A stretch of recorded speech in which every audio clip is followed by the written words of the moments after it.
At about 1 o'clock today, we got a couple calls in this particular neighborhood that the cougar was seen going through backyards of houses, and at one point was going into the yard of a house that had kids in the pool in the backyard.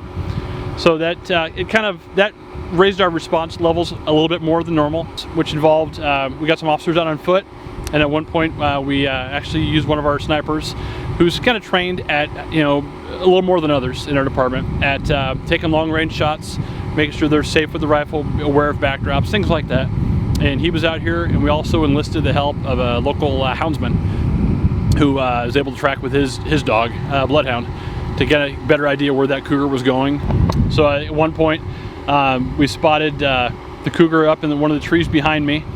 Once our officer determined that there was no risk to any other people to take the shot, he took the first shot, which knocked the cougar down out of the tree.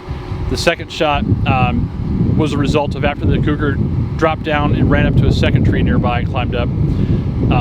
Kind of escalated things a little bit, thinking if this thing's still going around and it's injured even more than it may have already been before, some more people could be in danger. And so he took the second shot, the cougar fell to the ground, and we were able to determine the cougar was deceased. And I can count on one hand the number of times that there's been cougar sightings in residential neighborhoods. This far in town, maybe a handful of times at the most that I've been on calls like that. And this is the first time I've seen a cougar myself in a residential area. Other officers may have.